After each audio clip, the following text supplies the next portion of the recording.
When the rapids were over and no waterfalls were left, they returned to the river very tired and bereft. It was there in the distance that they saw their next affront. Yes, the vast Rocky Mountains they would soon have to confront.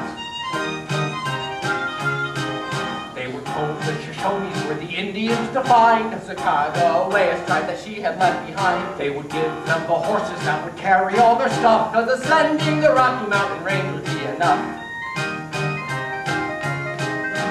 There in the wilderness, they finally found a noble ride.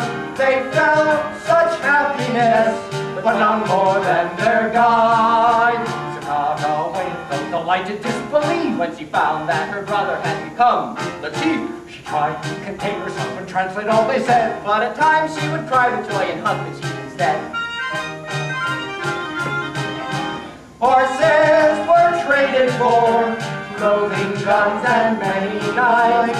Traveling with the corps, the horses saved their lives. And you know what was next, Mel? Onward through the Rocky Mountains. Hard to imagine anyone actually crossing the Rockies on foot. Now, the Native Americans had crossed the Rockies many times. As Lewis wrote in his journal, I feel perfectly satisfied that if the Indians could pass these mountains with their women and children, then we could do so as well. Oh. Wait a minute, let me get a foothold here. But you're standing on my head! Oh, it's the only hard thing around that'll give me the support that I need to... Whoa! With the horses from the Shoshones and directions from their guides, they ascended the Rockies on a most ambitious ride. When they came to the Bitter Roots on the Continental Divide, there were steep cliffs and narrow chutes. It's amazing they survived. The horses kept tripping and temperatures dipping the more that they rose. It was sleeting and snowing, and as it was slowing, they all nearly froze. All their food depleted, they had no more resource. Their spirits so defeated, they had to eat a horse.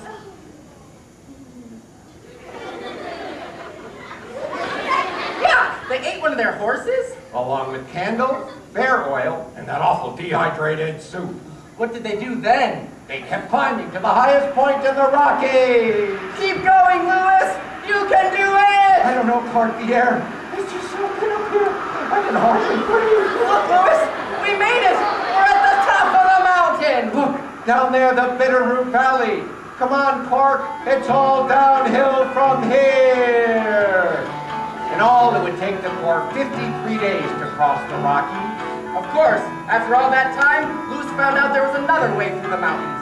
That would have taken them only 4 days. Shh. Lewis kept this information to himself so as not to disappoint the Corps. When they finally decided that luck didn't and it remained very high. They went to find meat or whatever to eat, but they all came up dry. Standing near a creek, they called it Hungary.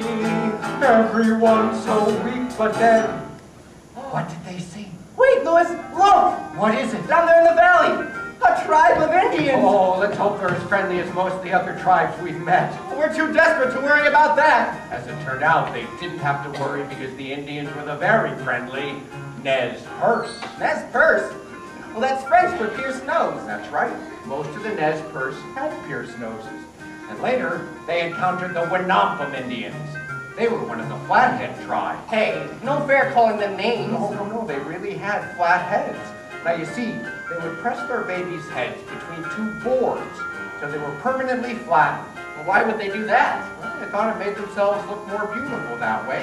In fact, many of the Western tribes distorted their bodies for beauty's sake. Tattoos, binding feet until they swelled, and putting all sorts of things like seashells through their pierced noses.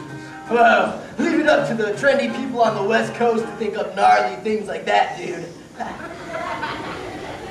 And then one day the Corps came across Native Americans wearing sailors' jackets, and they knew they must be close to their destination. And then, on November 18th, 1805, 1 year, 6 months, 2 weeks, and 3 days after the start of their journey, Lewis and Clark finally reached their destination. without a fanfare, there seemed to come from nowhere a vision that touched each traveler's soul.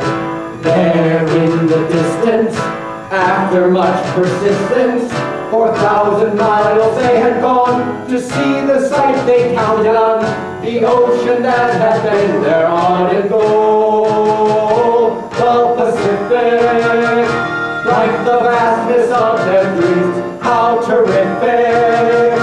All their struggle it redeems, through rocks and storms and so much more.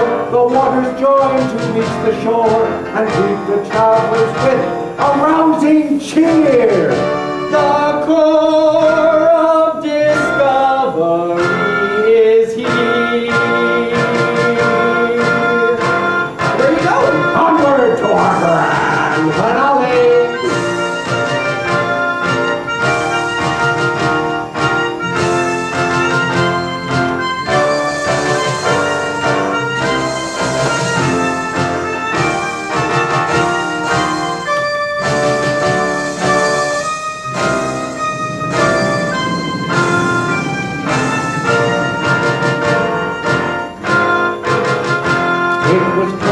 It was Lewis, and many more that knew us, and all the friendly native tribes we had.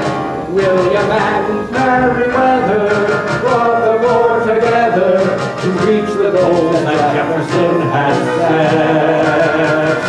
Captain Clark, your handiwork, if you please, sir. Ah, yes, starting out in St. Charles, Missouri, up that muddy Missouri River. On in the Great Plains, prairie dogs buffalo by the thousands. Oh, the evil Bitterroot Mountains. And finally, Fort Clatsop and the Pacific Ocean. They extended the commerce of our nation. They explored all of the land maps had shown. They unearthed many new forms of nature, and they claimed the land they traveled as our own. So, come one, come all, the land that will enroll, with teamwork and diversity, with courage and a will to be a nation that responded to